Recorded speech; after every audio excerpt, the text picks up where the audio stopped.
Hello friends, welcome back to our channel CA Brains. तो नया साल तो शुरू हो चुका है, लेकिन फाइनेंशियल ईयर ख़त्म होने में भी 2.5 महीने बचे हैं। तो उन लोगों के लिए, उन टैक्स पेयर्स के लिए जो सैलरीड एम्प्लॉयड हैं, जिनको अपने डिडक्शन की डिटेल्स अपने एम्प्लॉयज़ को सबमिट करनी है, या फिर वो लोग जिनको अपना एडवांस टैक्स जमा करने हैं, उनके लिए टैक्स स्लैब जानना बहुत ज़रूरी है कि किस टैक्स स्लैब के अंदर उनको क्या टैक्स रेट पड़ेगा और क्या उनको न्यू रिजीम में जाना चाहिए कि ओल्ड रिजीम में जाना चाहिए। तो आइए डिस्कस कर लेते हैं सबसे पहले न्यू रिजीम के बारे में। ये एक डिफ़ॉल्ट स्कीम है। ये tax rates individual, HUF, AOP, BOI, artificial judicial persons के ऊपर एप्लीकेबल हैं। फाइनेंशियल ईयर 25-26 और असेसमेंट ईयर 26-27 के लिए। तो सबसे पहले स्लैब अगर आप देख पा रहे हैं तो 4 लाख रुपए तक का कोई भी टैक्स नहीं देना पड़ेगा। वहीं 4 लाख से 8 लाख तक 5% का टैक्स रेट है, जिसमें 20,000 रुपए की टैक्स लाइबिलिटी आएगी। 8 से 12 तक में 10% का टैक्स रेट है, जिसमें 40,000 रुपए की टैक्स लाइबिलिटी आएगी और 60,000 रुपए का क्यूमुलेटिव टैक्स होगा। अब आपने न्यूज़ में बहुत लोगों ने सुना होगा, लेमैन भाषा में जो बात करते हैं कि 12 लाख रुपए तक के कोई टैक्स नहीं है, वो बात करते हैं रिबेट अंडर सेक्शन 87A के बारे में, जहां 12 लाख रुपए तक की इनकम के ऊपर कोई भी टैक्स नहीं देना पड़ता है, मतलब 60,000 रुपए की रिबेट मिल जाती है।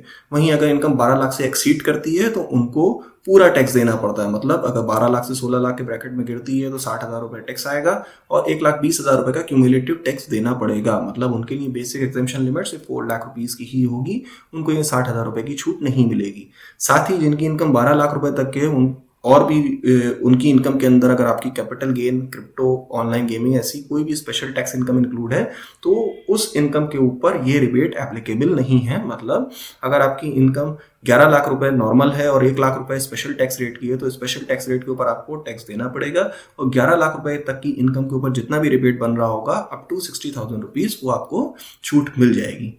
वहीं सैलरीड एम्प्लॉयज़ के लिए स्टैंडर्ड डिडक्शन 75,000 रुपए का एप्लीकेबल है। वहीं ओल्ड रिजीम के अंदर अगर आप जाते हो तो वहां पे केवल 50,000 रुपए मिलता है। जो भी टैक्स कैलकुलेट होके आएगा उसके ऊपर आपको सेकेंडरी हायर एजुकेशन सेस और एजुकेशन सेस देना पड़ेगा 4% के हिसाब से। फिर जो अमाउंट निकलेगा उसके ऊपर आपको सरचार्ज भी एप्लीकेबल है। 50 लाख रुपए तक की आपको कोई भी इनकम लिमिट के ऊपर सरचार्ज नहीं देना है। वहीं अगर आपकी इनकम 50 लाख से 1 करोड़ रुपए आती है तो 10% का रेट है सरचार्ज का। 1 से 2 करोड़ में 15% और 2 करोड़ से ऊपर 25% का सरचार्ज लगेगा।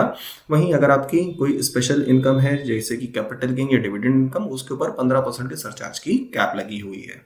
अब बात कर लेते हैं ओल्ड रिजीम के बारे में। ये भी individual, HUF, AOP, BOI, artificial judicial persons के ऊपर एप्लीकेबल है और इसको ऑप्ट करने के लिए आपको सेक्शन 115 बीएससी 6 के अंदर अप्लाई करना पड़ेगा। मतलब ये डिफॉल्ट स्कीम आपकी नहीं है।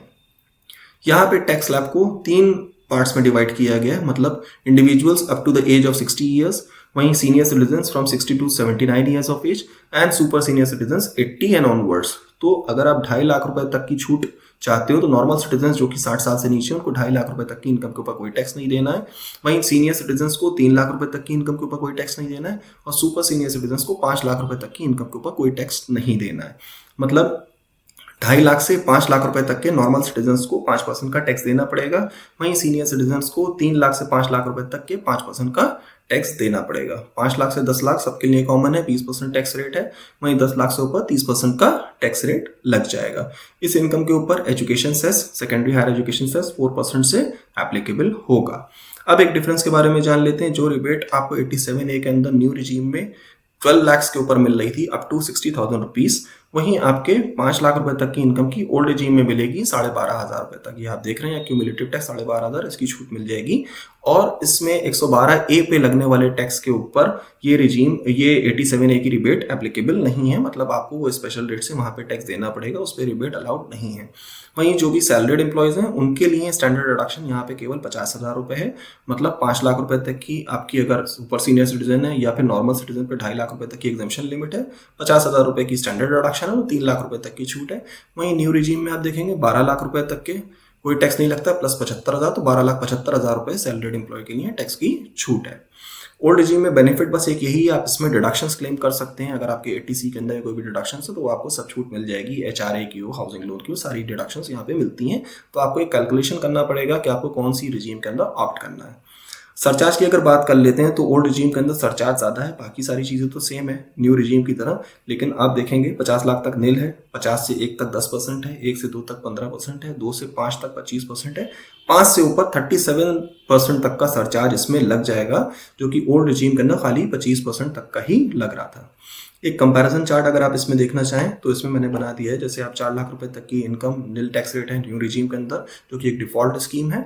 वहीं आपकी ओल्ड रिजीम जो आपको ऑप्ट करनी पड़ेगी सेक्शन 115 के अंदर, उसमें 2.5 लाख रुपए तक के कोई टैक्स नहीं है नॉर्मल सिटीजन्स के लिए, 3 लाख रुपए तक का सीनियर सिटीजन्स के लिए, वहीं 5 लाख रुपए सुपर सीनियर सिटीजन्स को कोई टैक्स नहीं देना है। उसके ऊपर जो टैक्स स्लैब रेट्स हैं वो यहाँ पे आपके सामने मेंशन्ड है। रिबेट आपकी 87A के अंदर न्यू रिजीम के अंदर 60,000 रुपीज़ की है, वहीं ओल्ड रिजीम में 12,500 रुपीज़ की है अप टू 5 लाख रुपीज़ की इनकम के ऊपर, और इसमें स्पेशल रेट की इनकम्स इंक्लूड नहीं है, ये ध्यान रखिएगा। स्टैंडर्ड डिडक्शन 75,000 न्यू रिजीम में, 50,000 ओल्ड रिजीम में। सरचार्ज के ऊपर 15% की कैप लगी हुई है कैपिटल गेन डिविडेंड इनकम में, दोनों ही रिजीम के अंदर। वहीं नॉर्मल न्यू रिजीम के अंदर अगर आप आते हैं तो न्यू रिजीम में 25% तक का ही मैक्सिमम सरचार्ज है, वहीं ओल्ड रिजीम में ये सरचार्ज 37% तक का चला जाता है। अगर देखेंगे तो न्यू रिजीम डिफॉल्ट स्कीम है आपकी 25-26 के लिए, वहीं आपको ऑप्ट इन करना पड़ेगा अगर आपको ओल्ड रिजीम ऑप्ट करनी है तो। की हाइलाइट्स आपके सामने हैं। Tax payer must opt for old regime if they want deductions, अगर उनके डिडक्शंस हैं तो उनको ओल्ड रिजीम ऑप्ट कर लेनी चाहिए, एक टैक्स कंपैरिजन कर लेना चाहिए कि हमें किस स्कीम में जाना है। आप देखेंगे हायर रिबेट मिलता है न्यू रिजीम के अंदर 12 लाख तक की इनकम पे, as compare to old regime जहाँ पे 5 लाख तक की छूट मिलती है। स्टैंडर्ड डिडक्शन इसके अंदर 75,000 रुपए सैलरीड एम्प्लॉयज के लिए, as compare to old regime जहाँ 50,000 रुपए है। सरचार्ज रैशनलाइज्ड है न्यू रिजीम के अंदर, मैक्सिमम 25% रेट है, वहीं ओल्ड रिजीम के अंदर 37% तक लग जाता है। ओल्ड रिजीम आपके लिए तभी यूजफुल हो सकती है अगर आपके डिडक्शंस और एग्जेम्पशंस जो आप क्लेम करने वाले हो वो ज़्यादा हैं, तो आपको ये कैलकुलेशन करनी पड़ेगी। तो अगर वीडियो पसंद आई हो तो लाइक करें, सब्सक्राइब करें और अपडेट्स के लिए बने रहें सीए ब्रेन्स के साथ। Thank you.